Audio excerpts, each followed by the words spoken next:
And then we have two pretty awesome customers and supporters of the store who are going to share their amazing stories. And I'm really looking forward to all of them. I've seen the photos from the presentation, so now I'm like, oh, what are we going to hear? All right, I'm excited. All right, so what I'll do is I'll introduce all the speakers, and each speaker is going to have about 10 to 15 minutes or so to share their story. The purpose of this event really is just to motivate and inspire you, to give you some, maybe things to aspire towards, or maybe see how somebody has, overcome a obstacle or something kind of put in their path and then has went on to achieve something, pretty amazing. And hopefully you'll come away with, both some motivation, inspiration to do some cool stuff in 2023, as well as, some resources with our vendors that are here tonight. So without further ado, please welcome Kim Zabel to the stage here. So as I said, Kim is our store manager, and she's going to talk to us about how she ran her first half marathon this year. So, yay. Hi everybody, it's so good to see so many of you here. I've got a lot of people out there that I can see that are people I actually admire and like quite a bit. So, but yeah, 2022 was the year for me to run a half marathon. I generally wasn't one to run a lot of long distances. I did a couple 10Ks. Mostly I was a big fan of the 5K. Even when I would go out and just run for myself or a training run, it'd be about 3 miles. Felt really comfortable with that. But the half marathon has always been on my bucket list. Very back burner until this year, but I always thought, it just seems like that would be a great challenge to try. This summer, my friend Haley, who also works here at Terra Loco, she just dove right in. She's like, I want to do a half marathon, and signed up for it. And I'm like, wait, what? And so it took me a while to kind of come around, because I was like, I know I really want to do this. She was already like starting up and running and everything, and I'm still like holding back and thinking on it. Finally, I jumped on board with her and signed up for the same half marathon. So I want to talk a little bit about that. I want to back up just a bit and give you some context. Some things happened during my training and during the half marathon that were pretty special and pretty important to me. So I started off with this, a couple slides here. This is a picture of me and my dad. And some of you know this, but I lost my dad to prostate cancer in 2016. So almost seven years ago. And he had a pretty aggressive form of prostate cancer. He went into remission for a while, and then for a couple years, and then it came back. So in January of 2016, he got a hold of me and said that the cancer was back and it had progressed to his spine and to his brain. 4 months later, he was dead. I mean, like, it was so fast for him. I was very close to my dad. We both shared the same favorite color. We both loved yellow. He was an engineer, very smart, very much into numbers and statistics and math and science. And we got along very well. I was very close. And it was very hard and devastating for me to go through that whole grief process. Anyway, so, and the second photo over here is a picture of some family members. That's my brother and his kids. He's got a couple more now, and my husband. And so the funeral is that I had asked everyone to wear yellow in his honor. And so every family reunion we've had since, we all dress up in yellow. So that's kind of the context here. And so the color yellow is really super important to what happened to me in the half marathon. So, but back to the half marathon and back to Haley, I had these grandiose ideas that we were going to train together, and I was going to get a run coach, and we would get into some sort of training plan, and we would run the half marathon, and it would be great. I would be able to partner with someone like that, and none of those things happened. None. We never could figure out a time to actually run those. I did all of my training for the half marathon which I do not recommend. We have people here that will help you. If you're looking to go a longer distance, we have run coaches. We have Marilee back here. We have a half marathon training program here. Please do that. Don't do what I'm about to tell you that I did. So get with somebody. Get with someone who knows a few things about about running. And I didn't think it was going to be so bad because I tend to be relatively introverted. I don't mind doing things on my own. But I got to about, I did sign up. Okay, I have to back up. I did sign up for Hal Higdon's training program. It's like an app, and so it helps you figure out when you're going to do your long runs and when you're going to do your shorter runs. And so I'm following that program pretty faithfully. And I get up to I was about to go on my 10-mile long run, and I don't know. I just didn't think I could do it. I kind of just felt like I didn't have it in me. I'd had a really tough 8 miles. 9 miles wasn't much better, and I was like, I don't know if I'm going to be able to do this. And I even I took Haley aside one day in the office, and I said, I don't think I'm going to be able to do this half marathon. And she said the most beautiful thing to me, and I don't know why it worked, but she was like, you know what, it's okay if you don't. I still love you. And I was just like, what? So anyway, you're still my friend? I had no idea that this happened. So that really helped in a way that I don't quite understand. But I was due that weekend to do my 10 miles. I didn't think I could do it. I told my husband, I said, I'm going to shoot for 5 and see what happens. I just don't feel like I have much confidence in getting this half done.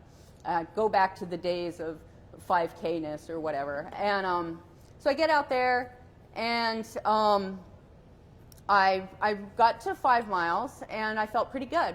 And I thought, you could probably do a 10K. Why don't you just go and try to get to the 10K distance? And so I did that, and I was still feeling like okay. I mean, nothing terrible had happened to me. And so I was by that point, I had figured out a loop on a trail close to my home that kind of went around. I live near Plainview, so it kind of goes around Plainview, and it's about 2 miles. And so by the time I got to 8 miles, I'm like, I just need one more loop. If I do one more loop, I'll meet my goal, this goal I didn't think I could do. And so I did, and it was not pretty, but I did make it to 10 miles. And when I got to 10 miles, and you can see this is from my watch, I shut it off right at 10 because I'm like, no more. No, I am not. There's not even like a 10:01. I'm like, I am so done. But right when I shut my watch off and was sure I was going to die, I stopped right in front of this implement dealer, and they sell tractors and all kinds of stuff for farm equipment. And usually there's like John Deere green and red, but there was this big, bold yellow tractor right where I stopped. And I'm like, wow, this is some sort of divine, Dad is like, you did it, So, and I've had other instances in my life where yellow has appeared, and it's just kind of like this little connection I have with my dad. So that kind of bolstered me on. I went forward again and I had a 12-mile training program, and I got up to 11 or 12 miles. And again, same, I'm on a roll, but on the ground, this is near Homecoming in Plainview. I don't know what occurred to make these flowers end up in the middle of the road. I'm not sure I want to know. I'm imagining some horrible thing, but it was really great for me because here's these yellow flowers, and again, it was just this other wonderful moment. So this yellow is following me around. I'm feeling pretty good, and race day comes, and Haley and I meet up, and I'm wearing a little yellow in honor of my dad, and the Hot Cider Hustle, which is the half marathon that we did. I didn't expect this, but they started everyone, no matter what your distance was, all at the same. So it was like mass chaos at the beginning. The 5Kers were mixed in with the 10Kers and the half marathons, and so we're all running.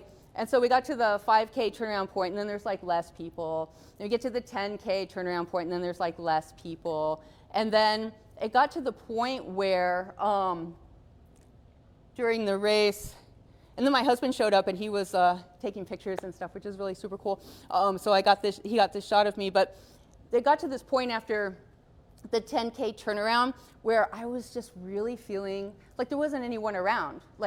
People who trained correctly for half marathons were way ahead of me, right? And so I'm plugging along, and I'm just oh, I'm gonna have to do this by myself. I mean, I didn't want to. The whole goal was to partner with someone for this half marathon. I'm I'm gonna have to do this alone. So I tried to console myself, and I'm well, you trained all by yourself. You could probably make this happen. And I'm just all of a sudden the weight of oh, I don't know what to do. It's coming down on me. And then behind me, this guy trots up next to me, and he's just like, hey, and he starts talking to me, and he's like, what's your race goal, and what's going on? And I'd recognized him. This was Tom Perry, and he had been into the store before, and so I knew his story. He's run like 600 plus marathons. He's a pace leader. He also has the same form of prostate cancer that my dad died from. And so like he comes up to me, he's like, well, what's your race goal? And I was like, well, I said, it's 2:30, but I don't think I'm gonna make it. You know, I'm all dejected and everything. He's like, you could do that. And he was the pacer for like 11:26. So it was right around that same kind of time. And believe it or not, he like carried me through like the hardest part. I don't mean literally, but like through the hardest part of the race. He was there for me. He was talking to me. He was sharing his story about his own experience with prostate cancer, all these statistics, you know, about how he beat the odds here, all his race statistics, and he's just going on. And he would often get like in front of me, and then I would be following him, and then he would push the opposite way, and he'd be like, I want you to run in front of me. So he was like coaching me and training me through this whole experience, and it was really quite amazing. I have a photo. So this is Tom Perry, and he is also of similar age. My dad died when he was 67, and he is also in his 60s. So this is us running, and he was like, you can do this, and believed in me when I didn't know if I would be able to do this at all. So I have a little video here that I want to show. It's pretty short, but that my husband captured of us. Let's see. How you feeling? I don't know if the sound is I'm on. gonna do this. Oh. Yeah, you're just about there. There's no Only sound. a couple. I don't know where it's gonna film, but Is there no sound on this? Okay. it seems like you got a pretty good pace going. Well, basically, you can just watch it. It's Like I said, I got a really it's good lovely, but so Tom is here, and the whole point of this, which I wanted to share, Don't get was run that over. at the end of this All right. video, We'll see you at the he finish said line. basically that I was doing great and that I would be sub 2:30, and I basically feeling? scoffed at him. I was just Like, like, I'm gonna no, do this isn't this. gonna happen. So Yeah, you're just about there. what did happen Only a though couple. is I don't know he where it's gonna moved film, on ahead about 12 miles. He moved on ahead. I could still see him, and he just Seems told like me you to got keep a pretty pressing good on, pace 'cause, going. I mean, he was a pacer, and he needed to make his time. Like I said, I got a real good And pacer. I got to 12 miles, and like a few things occurred. One of the things I was thinking was that I've never run 12 miles before, so these were all fresh steps, right? And then it dawned on me. It's like it was almost like I got to spend like a little bit of time like running with my dad, like I used to do. I mean, he was so similar to my dad, and I was like, oh, and I just started crying. And I'm like, you can't do this right now, right? And my heart is beating crazy, and I've gone through, you know, and I'm trying not to like just completely break down, just thinking that I had been like gifted this wonderful person that came in right at the time that I didn't have to do this race by myself, after all, and that person was similar to someone that I loved very much. So that was super amazing. I crossed the finish line. 2:29:54. So I had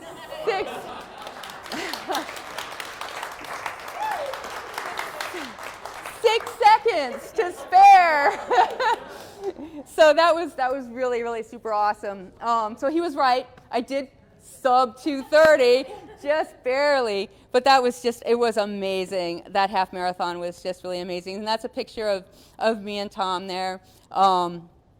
And he kept in contact with me even after the race was over. And somebody sent him my address, don't know who, but he got in contact. He won't tell me either. But he sent me his book. Well, it's a book that he's in called Running Past 50, because I'm past 50. So I guess he thought that would be appropriate. But this has a section in there from him, about him and his running experience, and he wrote me this like amazing note in there that I have that is showing.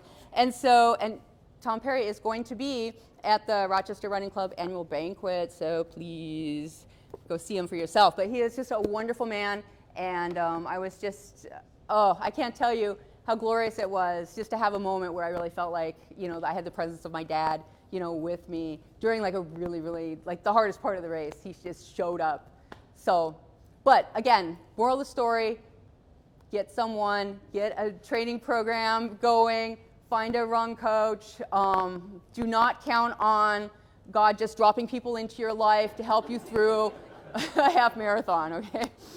It worked for me, but probably not for you. So anyway,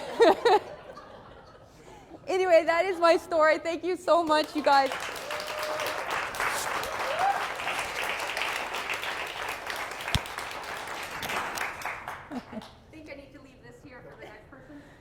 That's right. All right, I will get Dave all set up here. Thank you so much, Kim. That was fantastic. I'd heard bits and pieces of the story, but not the whole thing, so it was nice to hear the whole story.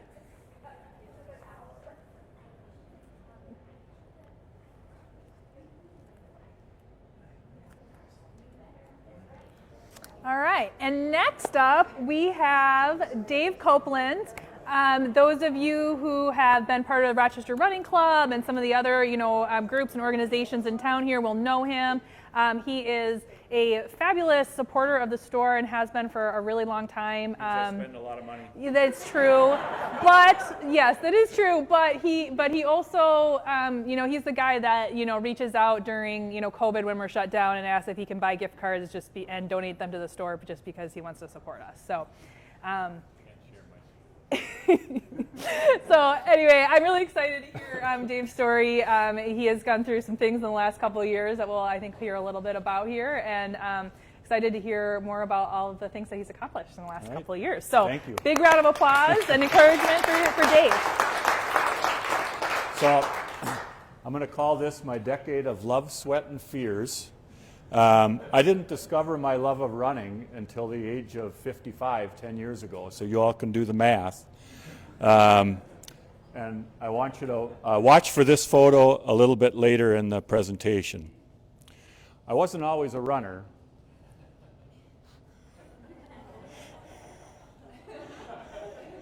I was an off and on smoker for 35 years, working a high-stress job.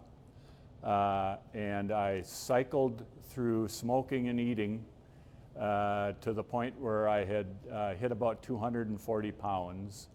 I either needed to change my habits or buy new clothes, and I was too damn cheap to buy new clothes. So I decided I needed a plan, but I really didn't have one. I started walking the dog longer. We had a treadmill. I shook the dust off the treadmill. And then I decided to try running. And at first it didn't go too well. I didn't realize they had a surveillance camera in the parking lot when I did my half K. But I kept at it, and eventually I was able to run my first 5K. This is a very proud me. You can see the weight I was carrying at the time. My race bib is cleverly covering my expanded waistline. So that was in 2012. And I just found that I loved it, and running became my new addiction. It replaced nicotine. In 2013, I worked up to my first half marathon, again in Mora. I ran 8 and then staggered 5, but I finished.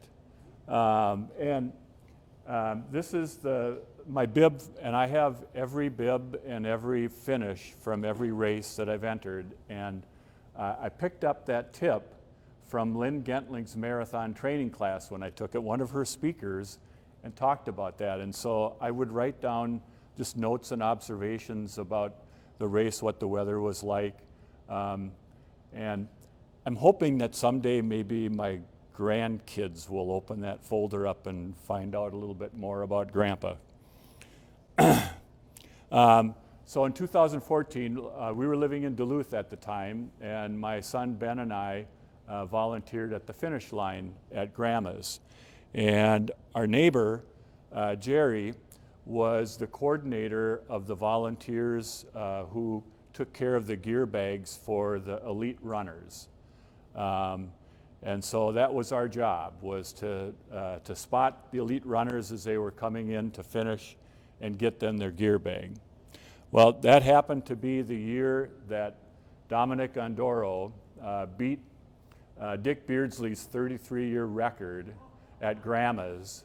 And I was the sap who got to hand Dominic his gear. Well, not quite. I didn't hand it to him because he comes across the finish line. Dick Beardsley climbs down from the perch where he was giving the commentating of the race. They're embracing. There's TV cameras. There's microphones. And I'm trying to figure out.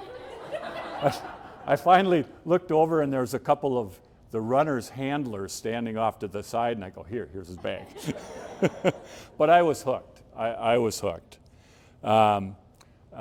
My friend John Trolander, some of you know him. He's been one of my running mentors. This is a photo from the 2014 Park Point 5-miler that I ran with him. He was one of the best long-distance runners in the state when he was young, and he actually won this race one year. 2015, I started entering more and more races. This is the marathon relay that I ran with John and a couple other friends in 2015. And I would run these half marathons, and I'd cross the line, and I would just be dead. And I would say to myself, how do these crazy people do it back to back? But in 2015, I ran the Fall Med City, and I crossed the finish line, and I wasn't dead. I felt like I could have run the 4 or 5 miles. And quick story, how I met Jim Lee and how I got more connected to the running community. After I retired from my job with the federal government, I decided, let's take a nice low-stress job. I drove a courtesy van for a car dealership. And one day, Jim Lee was my passenger. And you got 10 minutes to spend with somebody, you chat a little bit. In that 10 minutes, we found out we were both runners, and he's become a friend. I also took Lynn's marathon training class, and it was so helpful. I picked up so many tips. For any of you who are considering the class that Terra Loco is offering, take advantage of it. But one of the biggest things I really learned from that class is that marathon training is a grind, and you can't cheat it. You're going to get out of it whatever you put into it, and if you don't put enough in, you're going to find out. I never considered myself to be an athlete, but running changed all that for me. It really gave me a sense of confidence that I didn't really have. And I was able to overcome a lot of doubts and fears through running. Again, just gave me confidence. Like many people, and probably some people in this room, I'm hard on myself, and I have a hard time sometimes feeling good about myself and confident, and depression runs in my family, and so there's nothing better to beat those blues than to get some endorphins going. So in 2016, I trained all season to run the Twin Cities Marathon. I took advantage of the Saturday morning rack runs. This is my friend Muhammad. I met him on a Saturday morning rack run. We became good friends, and we ran our first marathon together in 2016. So, I like to say that the real marathon is not the race itself. The real marathon is that 16 to 18 weeks of 4 to 5 days a week training, trying to stay healthy, running with a headlamp. The race is like graduation. It's like the party. So in 2017, I set some goals for myself. I wanted to run 2 marathons, and I wanted to run 1,000 miles. And Nicholas is back there chuckling, only 1,000 miles?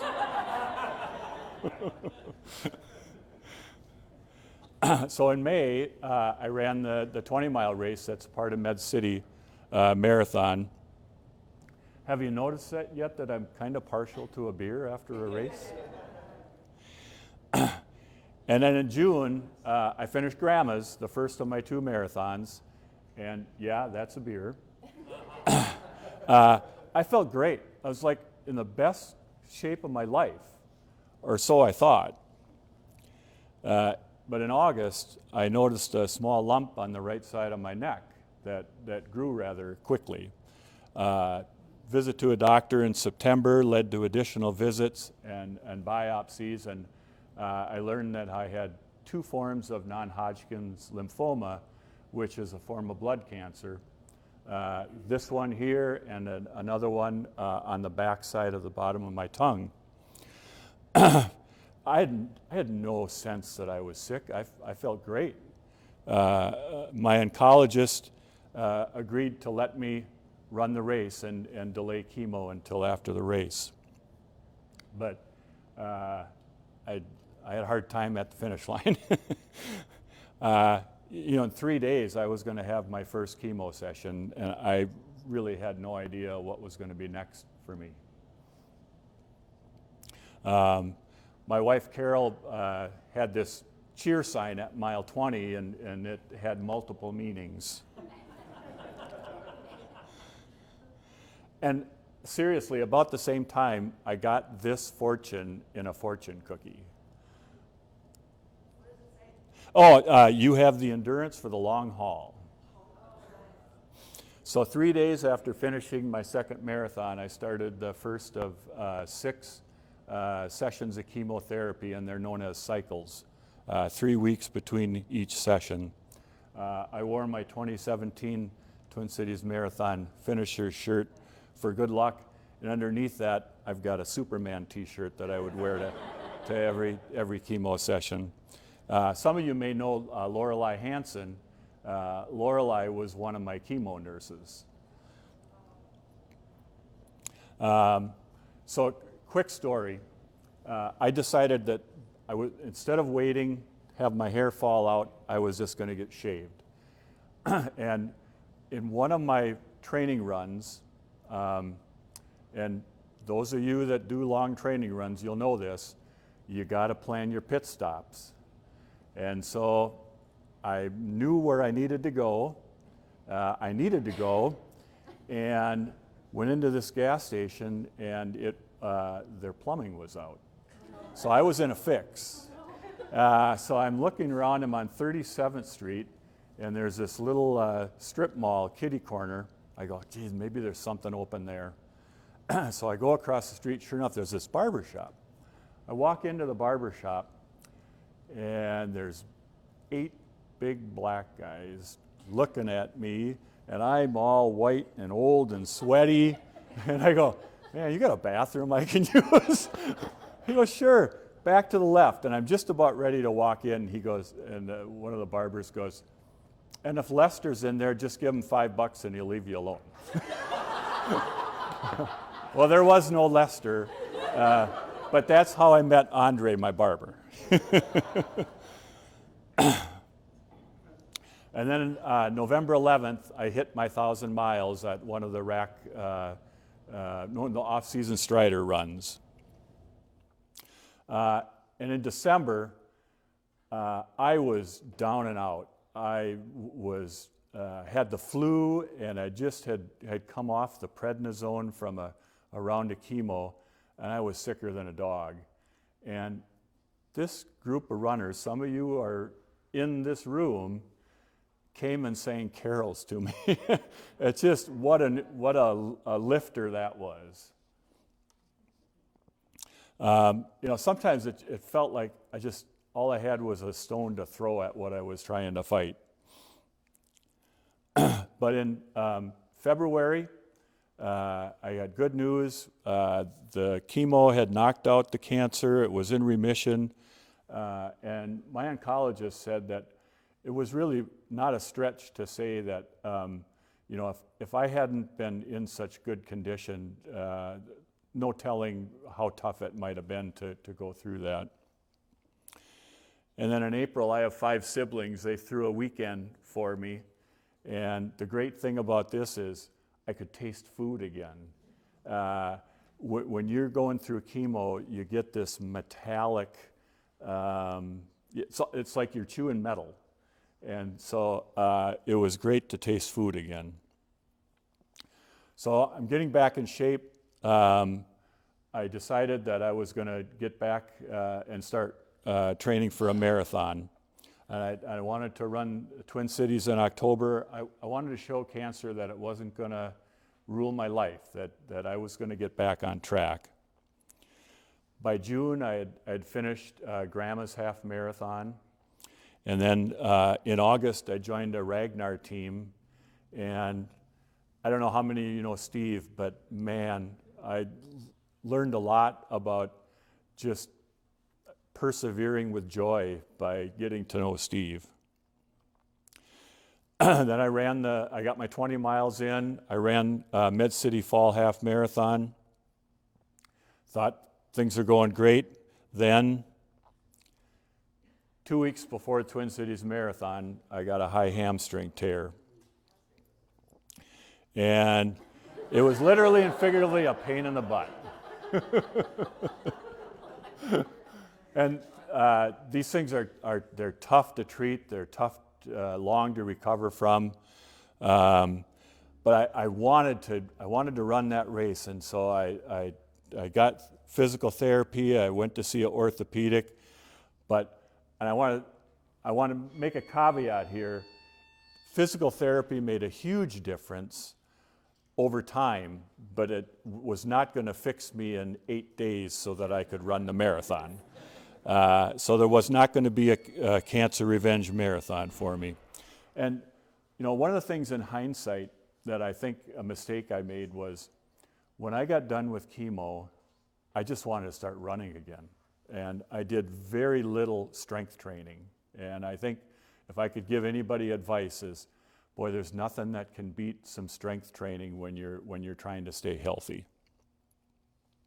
My doctor suggested that, you know, maybe I should quit running. You know, you're not getting any younger. And I'm going to mention this again in a few minutes. Surgery wasn't an option for the type of injury I had. So I started a strength training and physical therapy, all the while getting cancer checkups every 4 months. I couldn't run regularly for nearly 2 years. Every time I would start ramping up, I would get excited and optimistic, and I would get carried away, and then I would be back in, and Brian McQuilkin would be yelling at me again at Active PT. So I tried to stay connected to the community by volunteering in a variety of ways. This is a friend of mine from the Twin Cities who came down to run the Med City Marathon. I helped at the finish line. At Grandma's, and I think I probably put finishing medals around some of you in the room. I took motivation wherever I could find it. You know, this is my desk at work. Once in a while, I'd ask myself, what was I doing? Why was I doing this? I don't know. This talks about courage. I don't know if it's courage, stubbornness, or just I didn't want to. I knew that if I was going to live the life that I wanted to live, I needed to keep up with this, and I needed to get over this injury. And one of the things that really helped me is a book called Atomic Habits, and it's all about making small improvements that over time can yield big results. I also started working with a trainer. This is Jacob Wolf. He operates Wolf Wellness. Couldn't recommend him more. He's not a running coach. He's a physical trainer. So if anybody's interested afterwards, I can sure give you his contact information. So we worked up a schedule. Probably can't read all this, but it was specific to the injury that I was trying to overcome. And by 2020, when all of you were lamenting the fact that you couldn't run races, I finally started to run with regularity, and by regularity that is a half a mile once a week, and then a mile once a week. And finally, by the end of 2020, I had worked up some mileage. And so coming into 2021, this is the, Healthy Human in August of 2021. I had worked up to a half marathon. And then in June, I finally got my marathon back. I ran Grandma's marathon, ran most of it. Because of my injury, I was really only able to run once a week. One long run a week. I did a lot of cross training. I'm not going to write a book on it because it's not that successful, but I was able to finish. And this is another kind of emotional finish line for me. You know, I'd gone through some things in the 5 years in between the two marathons. And remember earlier I mentioned the doctor who said I should maybe quit running. I sent him an autographed finishing photo. And I told him, you know, how ticked off I was at him for a while, but I ended up thanking him because that was really a motivation. And I wanted him to know that maybe he shouldn't say that to the next person that was in a similar situation. And then in October, I was able to finish the Twin Cities Marathon, my 5th. Don't know about what future is. I did have an impulsive registration for Grandma's on New Year's Eve day. I kind of think that maybe 10 is my goal, but I'm just going to take them one at a time. I didn't run for like 2 months after the end of October, again, trying to give the hamstrings a rest and while I did some other training. So before I wrap this up, there's so many people that have been part of this 10-year journey for me with running that if I tried to name them all, I would miss many. But I did want to acknowledge just a few people that have really been impactful for me. One is Ruth Brennan-Morey. You know, Ruth had the same injury that I had. You know how busy she is. She always took time to answer my questions and quiet my fears when I would reach out to her when I was having trouble. And Andy Hemingway. Andy is also rehabbing the same injury, and he is such a hard worker that he just really motivates me to work harder longer. And then this guy, I have learned so much about perseverance and just seeing running just for the love of running from Gordy. He's just an amazing guy. And then also the people at Active PT.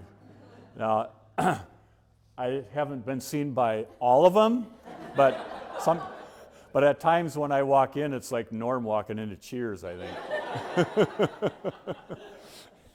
So two people in particular is Brian McQuilkin and Caitlin Fisher. They've spent a lot of time with me putting Humpty Dumpty back together again. But all of you, and I mean that sincerely, the running community that I've become a part of, it's just so impactful to me to be part of this group. And you're just great people. You know, I've had challenges with negativity and self-doubt creeping in, but 10 years ago, if someone had told me that I was going to be a marathon runner, I would have told them, I don't know what you're talking about. And so you know, the biggest thing I think is trying to take a can't and turning it into a can, to try to gain some confidence. So if I can leave you with one piece of advice tonight, it would be, don't be afraid to dream, but dreams will remain dreams unless you make a plan. And then once you make that plan, don't let negativity stop you. Turn that can't into a can and keep working the plan. All right, thank you.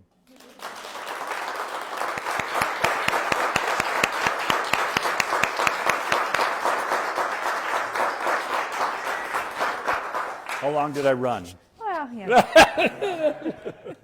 Thank you. Yeah, you're welcome.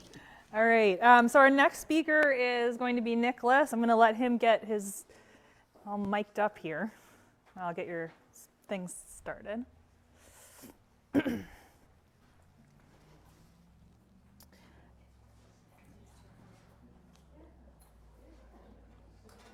Now, Nicholas, how do I pronounce your last name? Odiambo. Okay. Odiambo, or something close. Think Obama, Odiambo. Got it. Pretty close, yeah. Yes, got it. Okay. All right, so next up, our next speaker is Nicholas Odiambo. Ah, okay. Thank you so much for coming and sharing your story today. I'm looking forward to seeing some more information from you on your pretty amazing goals, it sounds like. So, Nicholas. Oh, yeah, thanks. Oh, yes, so I landed here 14 winters ago from Nairobi, Kenya, and that should explain the lack of Midwestern accent, hopefully. Yeah, and why Minnesota? I mean, I had a choice of 50 states. I mean, I could have picked Florida, for instance. Well, the truth is that, I mean, back at home, I was a party animal, so clubbing and, everything that entails, clubbing, I'd be there. And I came here for schooling, I came for education, so I knew the best chance of me finishing my education was if I was half frozen. Yeah, and it worked pretty well, actually. I completed my studies, my doctorate in business administration, and everything else in between. And just a little bit of background before I delve into the nice stuff. I'm not a runner, really, but I am. My background in high school and in college, I was more of a chess player and field hockey player. I'm very good at field hockey, but I haven't played it for 20 years plus. So now why chess? I learned chess, just by chance. I was in high school, and we had a visit from a third grader, fourth grader, who came and did a demonstration of chess. I was so impressed. He won all his games. I didn't know anything about the game. I just took it to heart. How can someone just come in and beat everyone? And he was a kid, literally. So I learned the game, and my classmate knew how to play the game. He taught me how to play the game. Within 2 years, I could beat him. And then from there, it was books. I read chess like no one has ever read anything, you can imagine. 8 years later, I won the national championships of chess in Kenya. So here, you can see me in Germany. I was representing the country. I was part of the national team, battling out with the rest of the world, you could call it. And it is the same year that I landed in Minnesota, 14 inches. Oh, what a landing. Well, now fast forward 7 winters ago in the Twin Cities, I was introduced to Team World Vision. You're familiar with World Vision? It is a non-profit that they do a lot of interventions, especially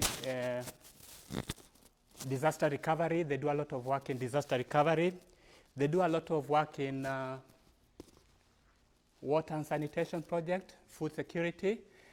And I was touched by their presentation through the local church about the Team World Vision and reaching out to getting clean water out there to children in need. You see, I have a bit of a humble upbringing. I did those trips to the river, carrying jerry cans of water, boiling them at home, and drinking them. So it really touched me so deeply. And up to date, I said I'll never stop running for as long as I can change someone's life. And I drove in seven winters and go, and up to date, talk of running, you talk Nicholas, you can't miss me running on the trails, having a Team World Vision jersey along the way, you won't be able to miss me. And now the biggest take for me was why and how can I run without any injuries? I mean, that's the biggest mystery, and that's one question that a lot of runners have. I don't know. I really don't know. I don't have an answer to that. I mean, I'll normally run probably 70, 80 miles a week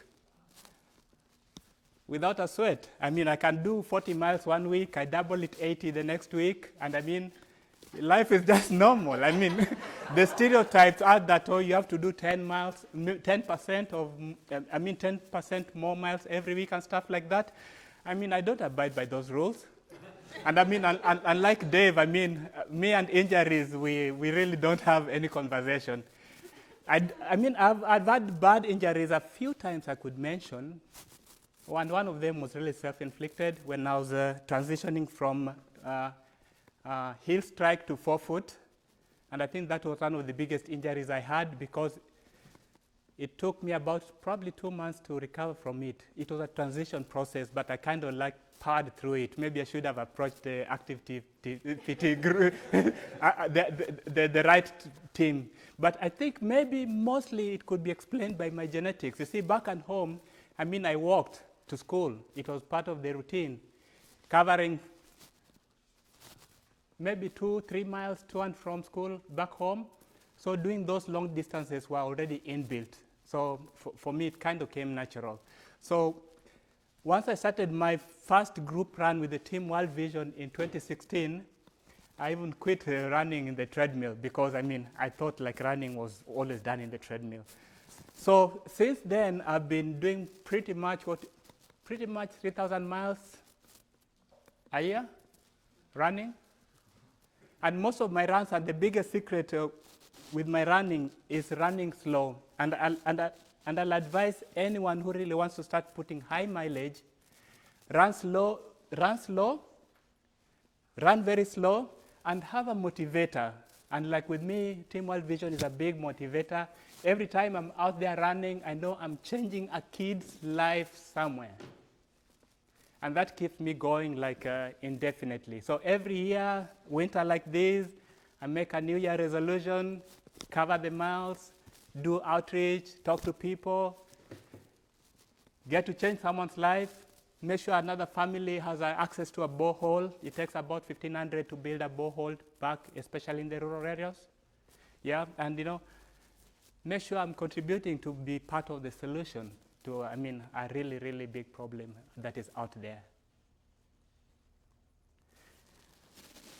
Now, so some general tips, again, this one I can do, I mean, a Q&A, general tips, especially what I've learned about running through the experience. Again, I didn't run much right until 7 winters ago. It's easier to count it by the season, you know, so that I know this winter I need to start doing my 70 miles outside every week. And I mean, what I do to be successful, running out, a lot of trial and error. It's brutal out there. When it's minus 20, it's real. Yeah, it's real. I learned it the hard way, it's real. And yet, a lot of it mostly is actually mental game, really. Once you tuned it, maybe because I wasn't raised here, so it's not really ingrained in me, really, that it should be called outside there. With me, it's a question of when we lie, you know, get out there. It's minus 20, so what can I do to run safe? I ask the right questions. What can I do to run safe at minus 20 with a blizzard? So I bundled up, I try a lot of stuff. I'm very good at bundling up. Yeah, and along the way, actually, I kind of just look at what I had, the resources I had, and got ideas on what to do better. And one of the tools that are very, very useful in the winter, yeah, they're a lifesaver, because when I started running out, especially in the winter, I couldn't go past maybe 6 miles without my hands, you know, freezing one way or another, 6-8 miles. So I landed on this just by chance. I tried everything, the mittens, layering as much as I could. The hands were always frozen at mile 6, 7. I couldn't go past that. So with these, just a simple hand warmers, I realized I could go past, I could go pretty much through 10. And just by landing on this, just the simple hand warmers, I also learned that I could have 8 hours of warmth in my hand. And that's how I started running doubles. I'd run in the morning, 8 hours. Oh, the hand warmers are still warm, In the afternoon, I'll jump and, do another 6. So I'd get 20 miles out of a pair of hand warmers with the hands not frozen. So anything, just looking at what you have, the resources, and with me, I don't really have an excuse not to run. It used to be the weather. 2 summers ago, we were down in Phoenix. It's 110 degrees. How can I run safe there? Figure out how to run safe in 110 degrees, which is closer to the temperatures back at home in Kenya. Yeah, well, it's a different animal, I'd say. But then I'll still get my 60 miles down there in the Phoenix, Arizona desert. Again, the trick for me, for the most part, is in the head. So long as you have those positive thoughts, not negative thoughts, sky is the limit. Yeah, so, and then again, a big one, apart from running slow, which is a lifesaver, running slow is a lifesaver. Trust me, you won't have any injuries that you cannot handle if you run slow. And again, to give you just an idea of how slow we should be running, remember the current world marathon champ. He runs typically 120 to 140 miles in part of his running schedule. And half of those runs, he'd run them at 3 minutes or 4 minutes slower than the world record time. Not just a minute or 2 slower. So he has a world record of pretty much 4 minutes per mile. In his slow runs, he'll go 8 minutes a pace. I can join him. Yeah, more than half. So and again, I don't really play by the playbooks. The running plans. I found them so very limiting for me. So I just do what I can do. I just go out there. I run mostly by feel. And mostly running slow, because I still get the benefits of going out there running slow. All the physiological benefits will still kick in. I avoid doing speed work. That's a territory for injuries for me. I learned it a lot the hard way. Though I'm encouraged, I need to get a bit more speed. But with me, I found the more I ran, the more speed came naturally. I've progressed from my half marathon pace, the first one. I started off at 2:11. 2 hours 11, now I brought it down to 1 hour 39 minutes, just by running a lot. My marathon pace also, I dropped it my first marathon in 2017. I was at 4:17, 4 hours 17 minutes. Now I'm down to 3 hours 39. And I'm aiming at bringing it down to 3 hours and 30 in the next 3 years, just by running a lot. And also maybe really starting to look for professionals to really try and incorporate speed running, which I really, personally, is a injury territory for me. So, and with that, Q&As, I can answer anything, any questions you think you might need in your running journey, and also in making the resolutions to keep going.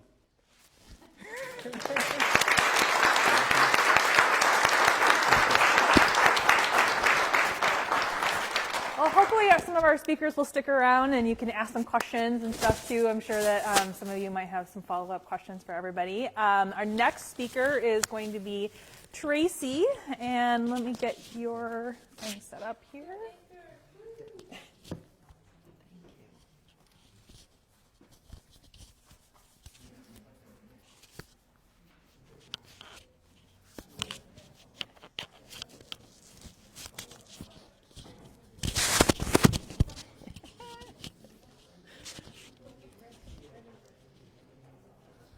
And then all you need to do is just hit the forward arrow. Gotcha. So Tracy, as I said, is a employee at Terra Loco here. She's joined our team about a year ago, but prior to that was here all the time and was pretty much an employee anyway, just without getting paid. So we're glad that she's here now and getting a paycheck and, in exchange for her support and help in the store. So looking forward to hearing your story today as well, too. So round of applause for Tracy. It occurred to me that last year you unveiled the remodel that was going to be happening. And I came up and I said afterwards, if you need any help, like moving boxes or anything, just let me know. And I went home and told my family that, and my kids were like, you really should work there.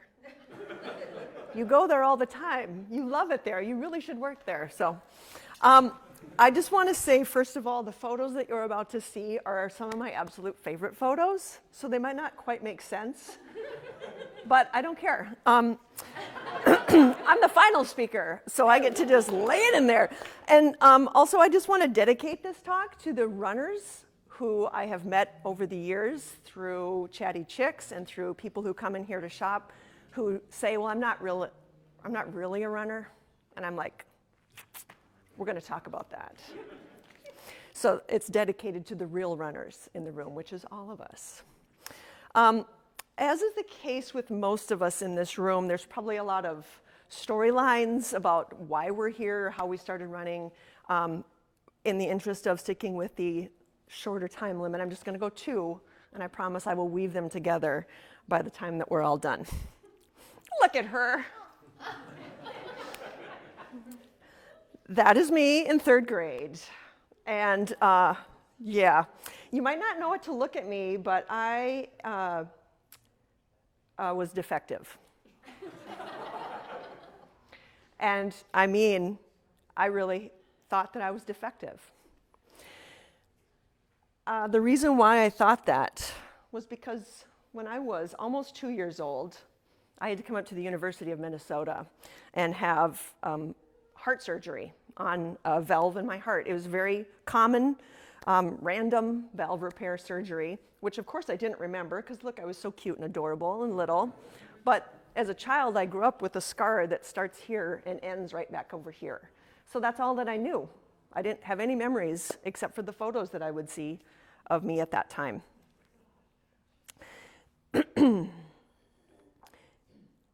The idea that I had this great big scar and that I was defective, and that was why I had that big scar, was something that stayed with me for about 52 years. It's hung around for a very long time, and spoiler, it's really not a good idea to think that about yourself. It makes a little dent in what you do with your life and how you think about yourself.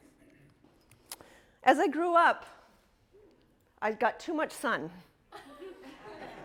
And I had a pet fox. And I loved rattan for some reason. When I was a kid, I always was taking part in sports, and not because I really was good at them, but I liked hanging out with my friends, doing fun things. You know, if you were on the basketball team, I was in a small town, so you didn't have to try out, you just showed up and you made the team. So I just liked using it as an excuse to get out of school and go to track meets. And I did go out for track, and I was on the weight team. Boom. You can tell I got that weight physique. But yeah, I didn't want to run, so I just didn't have time for that. I love pie. So I'm going to use pie to distract you from some of the lower spots of my story, which the first one comes now. 35 years ago, basically right now, I started not feeling so well. And I came home from college earlier in the week, before the weekend, and found out that I had lymphoma, Hodgkin's lymphoma. It is the bad, thank you. Yeah, I had Hodgkin's lymphoma, and I was 19. It was 1988. I had to quit college, move back home, much to the dismay of my brother and sister, and do chemotherapy through the winter, the rest of the winter. I did radiation, in June and July, and then I started chemotherapy again and did that through the rest of 1988. And when the treatment, it's not fun. I don't think you said that in yours. It's not fun. But metallic taste is real and it's gross. And so I appreciated that part of your speech, yes. When treatment was done, it was over. And now I had to go back to my life at the age of 20. But another spoiler alert, cancer is never over with you, no matter if they tell you that it is. But we'll get to that later. In my 20s and 30s and 40s, I got a career in broadcasting. I moved to Rochester. I met the cutest boy, and we had the most adorable kids. I mean, this was a long time ago. My kids now are 18 and almost 21. And, but this photo is one of my favorite photos, and I look at it a lot. I've got a great big version of it that I refuse to put away no matter what my kids say. During that time, I was just, busy being 20 and 30 and 40 and taking care of my kids and family, and I really wasn't taking care of myself at all. I certainly was not running. I never understood running. My main question was why? Why do you want to spend time and energy doing running? So one day, I made the mistake. I would say that to my friends who were runners, and they would just, shake their heads at me. But I made the mistake of saying that to Peg Arnold. Thank you. Who told me, Tracy, you just need to learn to run. And now, we were together working at a benefit 5K race. I was not there to run. I was there as the announcer. Peg was there running the race for everybody, and we were just passing time.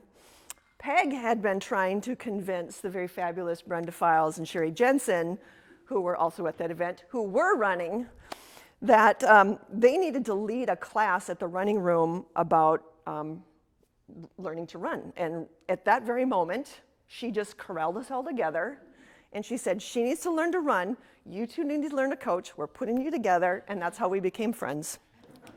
And spoiler, yay!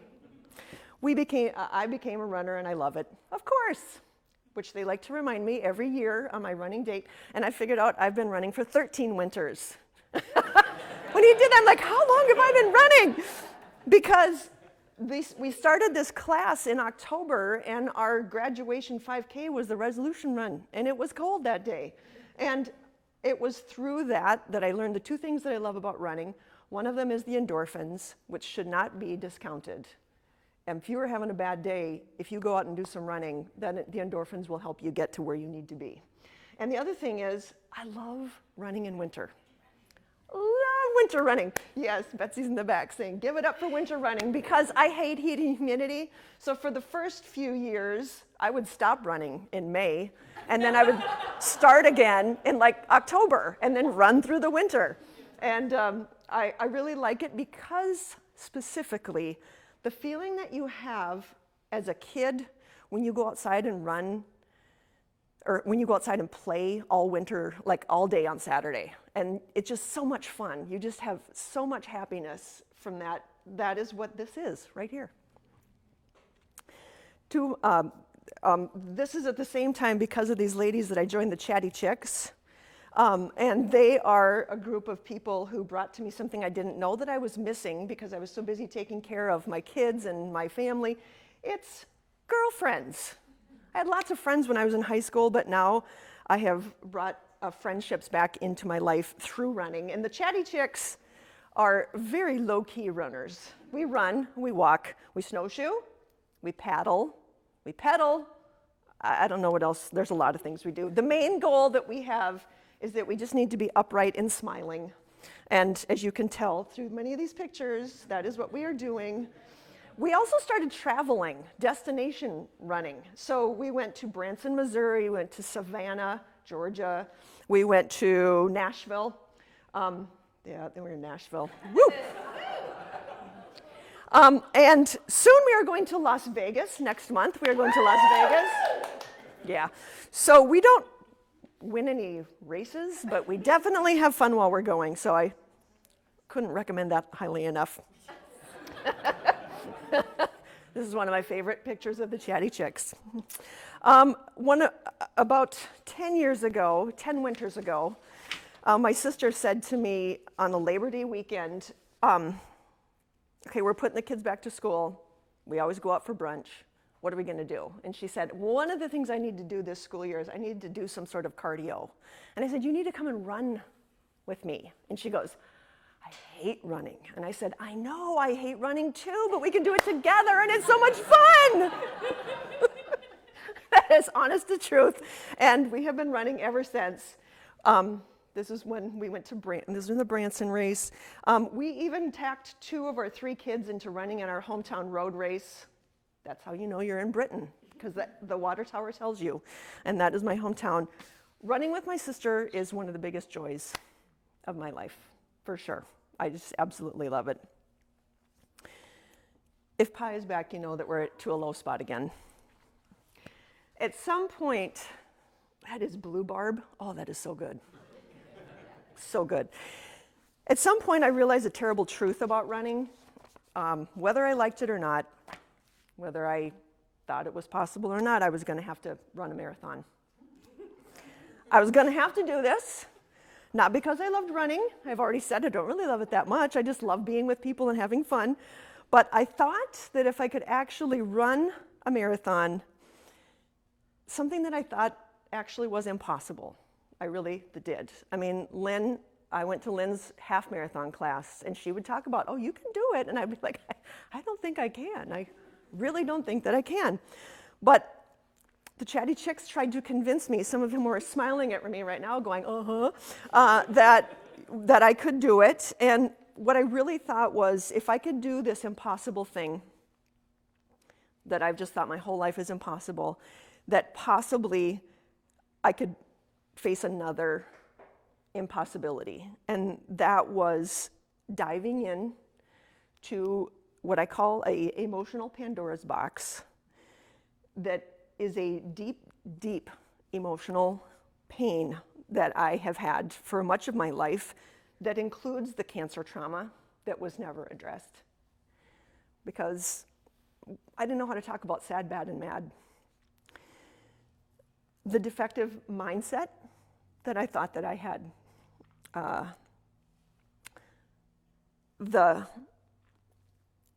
The happiness that I had to be so that the pain wasn't part of what people saw. So I put that girl to work, and I gave her a name, and that's what I did. And I knew that I needed to fix that, but I just did not have the courage to do it, and it took me a good 10 winters to find the courage to begin that. And it is because I ran that marathon that I knew I could do that emotional work that needed to be done. And I should say, I didn't mention it, but the biggest granddaddy of them all in that emotional box is shame. And that is something that a lot of people have trouble with, and that was something that I was struggling with as well. So I signed up, and I highly recommend writing this on your bib because people read those. And as I would run through, they'd go, first timer! And man, that puts pep in your step. It is awesome. And we got to go see Alan. We stopped a lot in the first half marathon. In the first 13 miles, we were stopping and laughing and having fun, taking pictures. Everything is very fun. And not so much fun at the end. Not so much fun at the end. I do recommend strength training.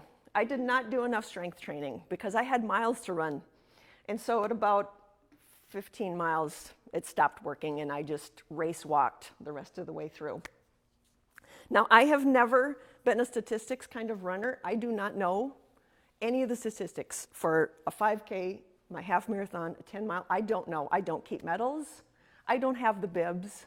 I'm like, I don't have any of it, and I don't know the numbers. But I did have one goal for this race, and it was that I did not want to get swept.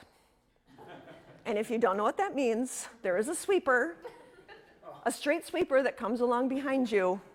And if you are 6 hours, that is the cutoff, then you're in trouble. And because I started walking, my sister started walking with me, and I said, "Is the sweeper back there?" She's like, "Don't turn around and look." So I was just speed walking my way, and I'm like, every once in a while it was quiet, and I'd go, "I can hear it." She's like, "Just keep going. You've got to beat the sweeper." And so I did beat the sweeper because my goal was 6 hours. Remember, 6 hours. My time was 5:59:50. So I have one medal, and I keep this medal. I hang it on the wall. I look at it every morning when I wake up. And I'm telling you, could you set it up any more perfectly? My goal was I want to finish in under 6 hours. And there it is. Goals are impressive things, that is for sure. This is one of my very favorite pictures from that day. When I got done, my family that were wondering what my kids were, especially, what the heck were we doing?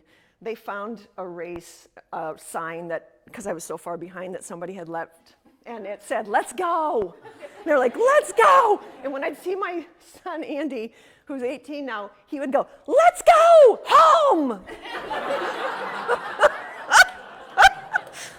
Oh my God. So anyway, I got to the end, and they all just gave me a great big hug, and I just stood there and like, this is it. I can drop dead right now. I finished the best part of my entire life. It's so awesome. When I was a teenager, I mean, maybe some other girls in this room, boys, just bear with us for a second. I really wanted big boobs. I really wanted them. I was like, boys appear to like them. I don't seem to have them. I really kind of want them. I kind of prayed for people to pay attention to them. And you have to be careful what you pray for, because the breast cancer doctors pay a lot of attention to my boobs. 20 years ago, right before Andy was born, in between the kids, they started realizing that the people that were in my cohort that had lymphoma and had chest male radiation when they were teenagers were getting breast cancer. And each time I would go in, they would say, "It's really important that you keep coming in for these," because it was getting worse every year. They'd say, "We really have to keep close watch on you." So I went in twice a year. For 20 years, I had so many of those little markers from the biopsies in my chest. I think I had 8 or 9 of them.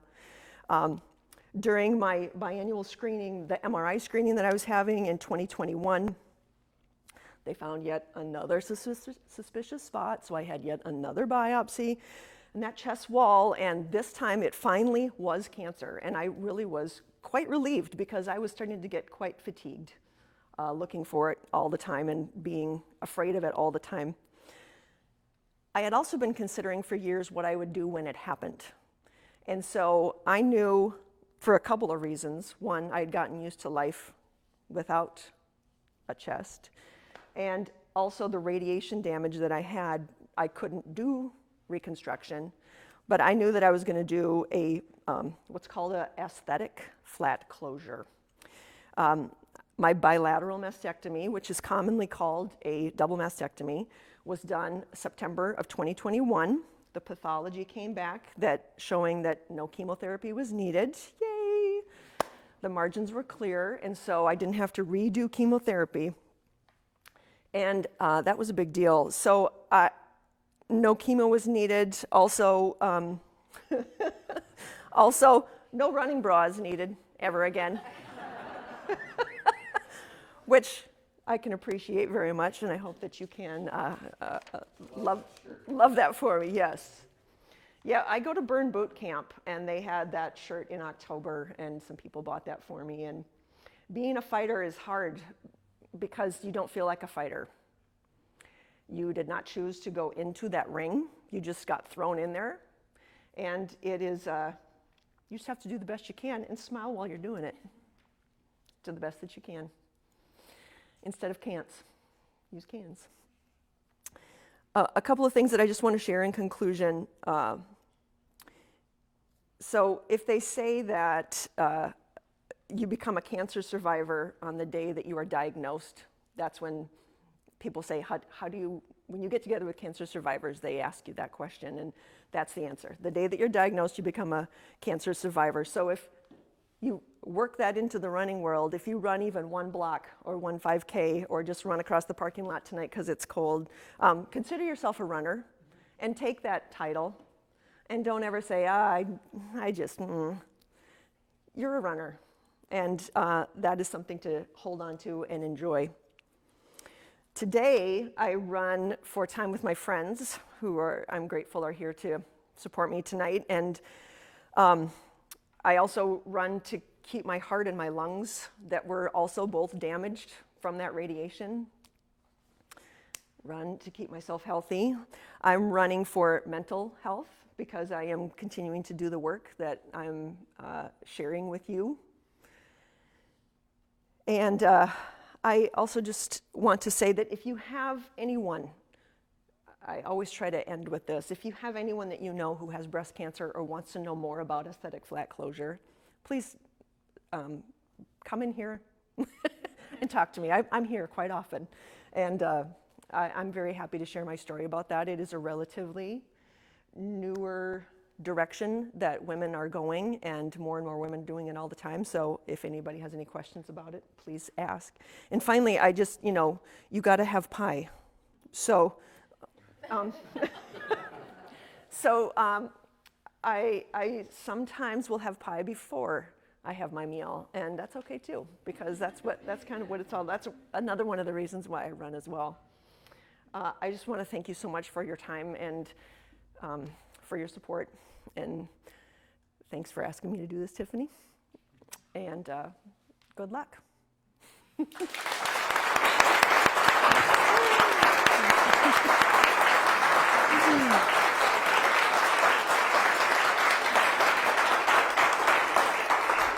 So I know a couple people walked in before as we were kind of having some of our speakers. I do want to just one more round of applause for everybody. It is so hard to come up here and share your story and talk and let's have everybody staring at you and but so let's just give everybody that spoke today another round of applause. Thank them for coming out.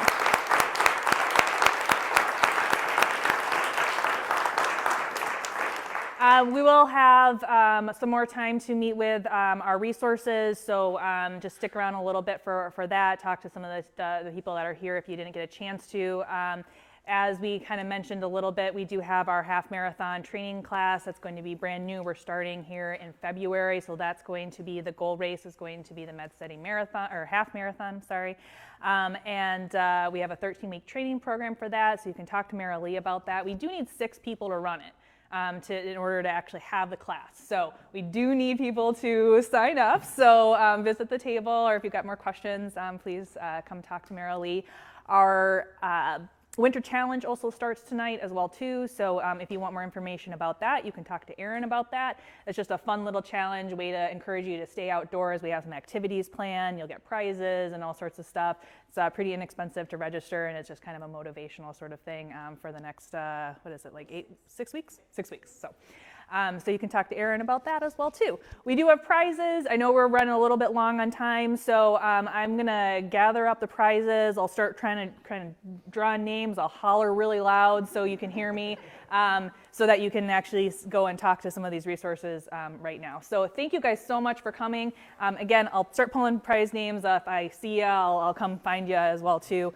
And please visit our tables as well, so you can get some more of those resources to keep you going for the year. I think the theme of the evening is that you need the tribe, you need the people, the support, to get you there. And so we've got a lot of resources. Again, Med City Marathon, Active PT, Rochester Running Club. The Saturday morning training runs are going to be starting from Terra Loco this year. So that starts in February. And Switch Fitness is here, a new women's gym, which is pretty awesome. And we have Boulder Options, a great opportunity to volunteer if you're looking for some mentorship opportunities. Spin Bike is here as well too. They are giving away a bike, so make sure you put your name in the drawing. And our friends from Trail Transformation are here as well too. They're giving away coaching package. So somebody will get to win that in the drawing as well too. So go visit our tables. I'll get all the prizes going. We'll start hollering and getting people their prizes. So thank you guys so much for coming.